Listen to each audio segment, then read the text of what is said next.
coming to the basic of Ayurveda, like how was it originated and what is the root of Ayurveda? So just going back to the Vedas, the ancient science, because Ayurveda is known as mother of healing, and it's a Sanskrit terminology too. And it is way found in all the Hindu scriptures. Like the Veda has many reference with Ayurveda. So Vedas is nothing but the world's oldest available classics and the Indian books of knowledge, and they provide the path in all aspects of the life. In that, Ayurveda is mentioned as a major like a component in Vedas. So all may be aware about this unaware fact, like 80% of Indian population uses Ayurveda products. So like what, because we usually say, we have all the herbs in the kitchen, like, okay, a simple cold or whatever it may be, a simple sneeze or a simple skin itch or whatever it may be. We have heard our grandparents telling, take this kashayam, apply some turmeric with coconut oil, or just fry a little bit hingu, or fry like a soak fenugreek. So most of our Ayurvedic drugs are have the home remedies, and we keep most of them in our regular kitchens. So because it's an oldest survivable medical system. So coming to the history of Ayurveda, like how it descended from from Vedas, and how our gurus implemented Ayurveda to the mankind. So just as an little bit to the academic side, we separate this word Ayurveda, the term Ayurveda, into two terms, like one is Ayur and one is Veda. As we all know, the Sanskrit terminology of Ayur is life, and Veda is nothing but the knowledge. So this word, especially this Ayurveda, is an Tatpurusha compound, where Ayush means life and Veda is knowledge. So the knowledge where the life, the principles of the life is explained, is called Ayurveda. So how did it come from the lords to the common mankind? There is an history and very good story of that.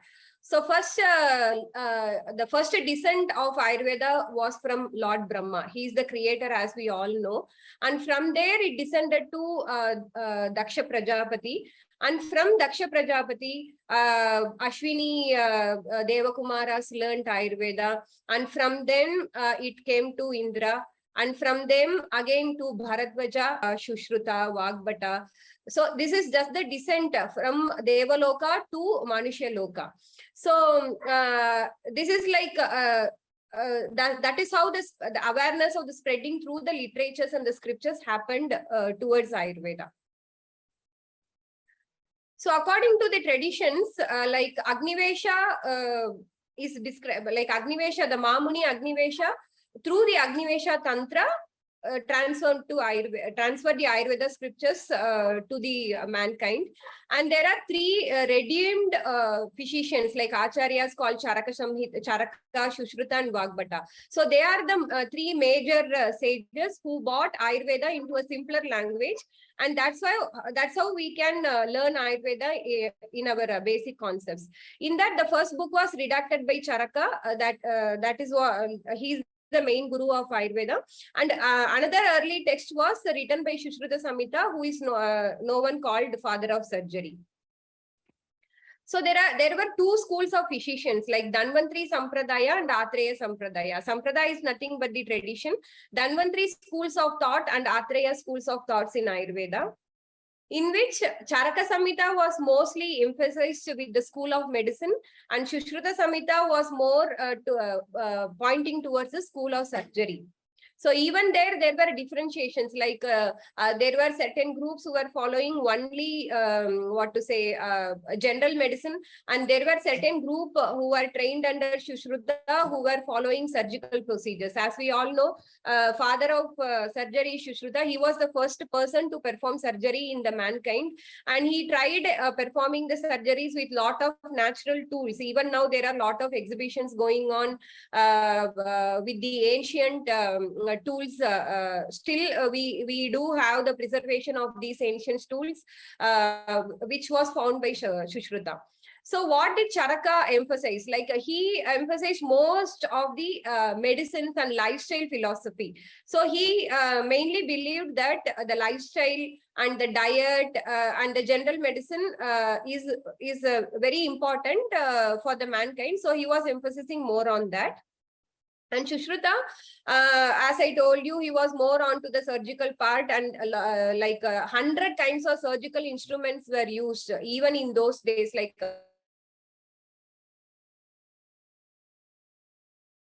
operative procedures. First, they were trying to do it in vegetables and dead animals and even the fruits. And finally, they performed it in human mankind also, especially in the trauma case or an animal bite like that. They were trying to perform this surgery.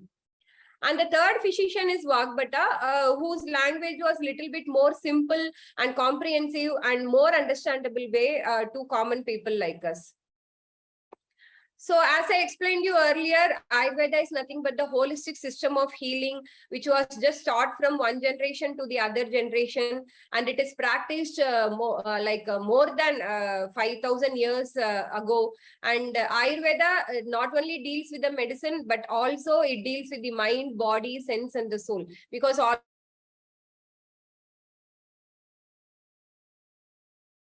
when the patient has the belief, trust, and faith on the medicine, along with the combination of his panchendriyas and the soul, then only the treatment will be successful. First, he should have that faith and believe in the system what he is following. Then the medications will be more effective. So, and we all recognize that we are the inherent part of the nature. So, Ayurveda is nothing new to us. So again, Ayurveda is called as Upaveda of Atharva Veda, because as we all know, Rigyajur Sama, Atharva is the fourth Veda. And in that treatise, there is a small portion of Ayurveda, which forms the backbone of the Indian civilization. And there were more than 114 hymns related with the formulations of the different disease. So just think about the ancient of Ayurveda, like it is an Upaveda of Atharva Veda, in which even in those civilization, Ayurveda was already explained in the form of slokas. So now, what does Ayurveda define health as? Like we all know, health is nothing but the mere absence of sickness. But in Ayurveda, it is explained so clearly, like Samadosha, Samagni, Samadhatu, Malakriya, Prasanna Atma Indriya Manaha, Swastha Ityabhidiyate.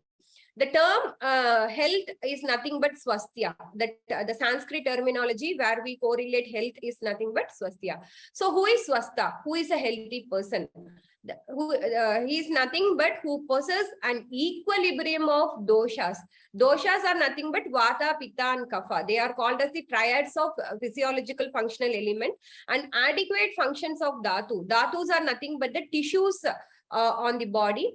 Agni is nothing but the digestion, that is like the metabolic enzymes which is secreted in the body. And Mala, they are nothing but the metabolic byproducts. And Indriya is nothing but our sense organs. And Mana is our mind. And Atma is the self. So only when there is an equilibrium maintained in all these things, then the person is called swasthya. So if he lacks or if he fails in any one of these, he is not called swastha.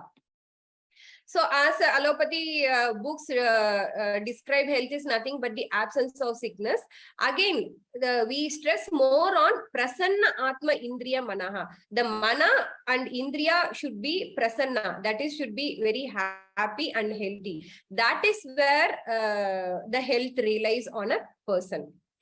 So who is a diseased one? Okay, we have just seen about the health. What is the definition of health and who is a swasthya? What does Ayurveda say about atura? Like who is the diseased person?